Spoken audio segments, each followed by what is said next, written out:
Sabi niya, ginagano niya yung pang ano niya ng ano. Good day mga kabsat Jackie! Hello, hello, hello! Kamusta ulit kayo? At tara samahan niyo ako dito sa Camp Janhay, Baguio City na kung saan meron ditong Butterfly Sanctuary. Ang tagal ko na dito sa Baguio pero hindi pa ako nakakapunta dito. Guys, marami ding activities na pwedeng gawin dito sa Camp Janhay at super nakaka-relax yung lugar dito. As in talaga. So, dahil mainit, nanghiram na lang ako ng payong. Super init ngayon at ang ganda ng weather. So, dito tayo bibili ng ticket for entrance fee. So, ayan. Meron din sila ditong... Ayan, papakita ko na lang sa inyo yung mga price. So, dito sa Sanctuary Butterfly, 80 pesos per person. Pag yung malakihang go-kart, 300. Pag maliit naman, 150 per 30 minutes. So, ayan. At guys, ayan na, pumasok na tayo dito. Super dami nung butterfly. Nakakatuwa kasi talagang first time kong makapunta dito. At ito na nga. Grabing experience ko ulit to. Thank you! At kasi ang dami nating napupuntahang mga lugar dito sa Baguio. Kaya guys, magpupunta kayo dito sa Baguio. Kulang ang 1 night nyo or 2 days and 1 night. So, kailangan pagpupunta kayo dito, mga 1 week. 1 week? Opo, kasi marami talagang magagandang tourist spot dito sa Baguio.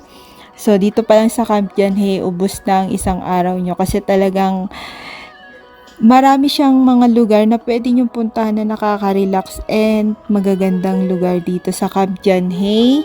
Ayan, marami din ditong mga mamahalin at mga yayamaning or hotel. So, ayan. May mga kainan din na masasarap. At isa na tong Butterfly Sanctuary. Thank you. Ang ganda ng experience ko dito. At ang babait ng mga butterfly, oh. Look. Ngiti-ngiti ka lang.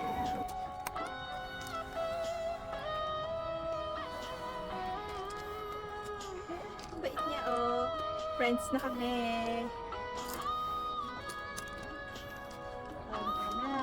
Lagay mo sa ulo mo. Ito, oo, pipicturean ko. Sige, tapos mo yan. Sige. Ayaw na eh. Yan, oo.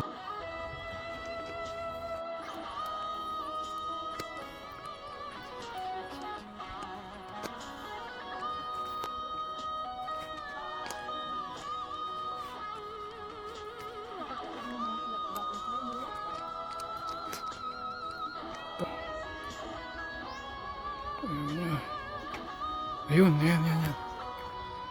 Oh. Yan. Oh. Parang gusto ko ba magpatato ng butterfly? Oh, ano?